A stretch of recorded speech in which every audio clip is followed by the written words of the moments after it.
നമസ്കാരം. കഴിഞ്ഞ ഒരു ദിവസം എന്നെ ഒരു മനുഷ്യൻ വിളിച്ചിട്ട് എന്നോട് അയാൾ ഭയങ്കര വിഷമത്തിലാണ് സംസാരിക്കുന്നു. എന്നോട് പറഞ്ഞു, സാർ ഇന്ന് എൻ്റെ ഭാര്യയുടെ വിവാഹമാണ് നടന്നത്.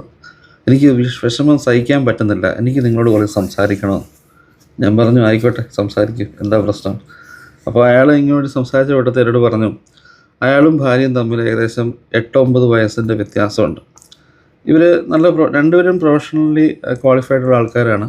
ഈ പെൺകുട്ടിയാണ് ഇയാളോട് ഇങ്ങോട്ട് ഇഷ്ടമാണെന്നൊക്കെ പറഞ്ഞു വന്ന് അയാളെ കല്യാണം കഴിക്കാൻ നിർബന്ധിച്ചതും അങ്ങനെ കല്യാണത്തിലേക്ക് പോയെന്നൊക്കെ പറഞ്ഞു. എന്നാൽ മുന്നോട്ടുള്ള ജീവിതത്തിനിടയിൽ ഈ പെൺകുട്ടിയുടെ ഇടയിൽ പ്രതീക്ഷിക്കാത്ത കുറേ പൈസ അവിടെ വീട്ടിൽ നിന്ന് കൊടുക്കുകയും ഇവിടെ ആറ്റിറ്റ്യൂഡിലും അല്ലെ അവിടെ ആ പെരുമാറ്റത്തിലൊക്കെ പെട്ടെന്നൊരു മാറ്റം വരികയും ഇയാളിലേക്ക് ഭയങ്കര സംശയം ഉണ്ടാകുകയും ചെയ്തു. ഈ സംശയം എന്ന് വെച്ച് കഴിഞ്ഞാൽ മറ്റൊരു ഇമ്മോറൽ സംശയം കാര്യങ്ങളൊന്നുമല്ല. ഈ പെൺകുട്ടിക്ക് കിട്ടിയ പൈസ ഇയാളെ ദുർവിനിയോഗം ചെയ്യുമോ എന്നൊരു സംശയം. അപ്പോൾ എന്നോട് പറഞ്ഞു, സാർ ഈ പെൺകുട്ടി ഈ പൈസയ്ക്ക് അങ്ങ് അടയിരിക്കുന്ന പോലെ അങ്ങ് തുടങ്ങിയെന്ന് പറഞ്ഞു. കാരണം എന്നും പൈസ മുഴുവൻ എണ്ണി നോക്കും, എന്തെങ്കിലും എടുത്തോ എന്നുള്ള സംശയമാണ്. അപ്പം ഈ പൈസ വെച്ച് ഇവർക്ക് കുറേ വസ്തു മേടിക്കണം എന്നുള്ള ചിന്തയായി. ആ വസ്തു അവളുടെ പേരിൽ തന്നെ മേടിക്കണം എന്നുള്ള ഡിമാൻഡ് വന്നു തുടങ്ങി. അതുവരെ ഒരുമിച്ച് പോയിക്കൊണ്ടിരുന്ന ആൾക്കാരാണ്, അവരൊരുമിച്ചൊരു സ്ഥാപനം നടത്തിക്കൊണ്ടിരുന്ന ആൾക്കാരാണ്.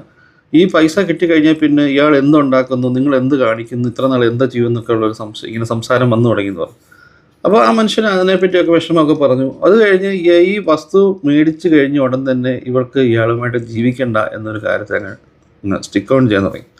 പലവിധമായ പ്രശ്നങ്ങൾ, എന്നും വഴക്ക്. അവസാനം ഡിവോഴ്സിനൊക്കെ ഉള്ള കാര്യങ്ങൾ നീങ്ങുകയും മ്യൂച്വലായിട്ട് ഡിവോഴ്സ് ആകുകയും ചെയ്തു. മ്യൂച്വലായിട്ട് ഡിവോഴ്സ് ആയെങ്കിൽ പോലും ഈ സ്ത്രീ ഇയാളോട് പറഞ്ഞു, എനിക്കൊരു 3 മാസത്തെ ഗ്യാപ്പ് വേണം, ഒന്ന് മാനസികമായി ഞാൻ കുറേ ഇറിറ്റേറ്റഡാണ്, ഇനി ഒന്ന് ഓക്കെ ആയി വരണം, എനിക്ക് സമയം തരണം, ഒരു പ്രതീക്ഷ ഈ മനുഷ്യൻ കൊടുത്തു.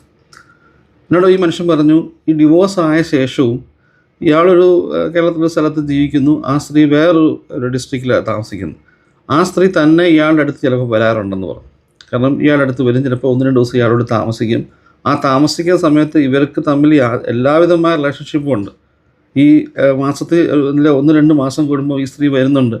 ഇവർക്ക് തമ്മിൽ ഒരു ബുദ്ധിമുട്ടുമില്ല, അയാൾ സ്മൂത്തായിട്ട് പോകുന്നുണ്ട്. അപ്പോൾ ഈ മനുഷ്യൻ കരുതിയ വിഷയം എന്ന് വെച്ച് കഴിഞ്ഞാൽ, ഇവളൊരു 3 വർഷം കൊണ്ട് അല്ലെങ്കിൽ ഒരു 1-2 വർഷം കൊണ്ട് ഇവൾ മൈൻഡ് ഒന്ന് ശരിയായി ഓക്കെ ആകുമെന്ന് കരുതിയിരുന്നു. പക്ഷേ ആ സ്ത്രീ പൂർണ്ണമായി ഈ മനുഷ്യനെ പറ്റിക്കുമായിരുന്നു. ഈ ഡിവോഴ്സ് ആയ സ്ത്രീക്ക് ശരിക്കും പറഞ്ഞാൽ ഇവരുടെ റിലേഷൻഷിപ്പ് നടന്നുകൊണ്ടിരിക്കും തന്നെ, ഇവർ തമ്മിലുള്ള ആ ഒരു വിവാഹ ജീവിതം നടന്നുകൊണ്ടിരിക്കും തന്നെ വേറൊരു പയ്യനുമായിട്ട് ഇഷ്ടത്തിലാകുകയും ആ പയ്യനുമായിട്ട് വിവാഹം കഴിക്കാൻ വേണ്ടിയാണ് ഇവർ ഡിവോഴ്സൊക്കെ മേടിക്കുകയൊക്കെ ചെയ്തത്. എനിവേ ഈ 2-3 വർഷം കഴിഞ്ഞപ്പോഴത്തേക്ക് അവൾ പറഞ്ഞു, ഞാൻ വേറെ വിവാഹം കഴിക്കാമെന്ന് പറഞ്ഞു. അങ്ങനെ ആ വേറെ ആളെ കല്യാണം കഴിച്ചു എന്നാണ് ഈ മനുഷ്യനെ വിളിക്കുന്നത്. ഈ വ്യക്തിക്കുണ്ടായ പ്രശ്നമാണ് ഞാൻ ഈ വീഡിയോയിൽ പറയാൻ ആഗ്രഹിക്കുന്നത്. ഈ വ്യക്തിക്കുണ്ടായ ഏറ്റവും വലിയ വിഷയം വെച്ചാൽ ഇയാളുടെ കുഞ്ഞ്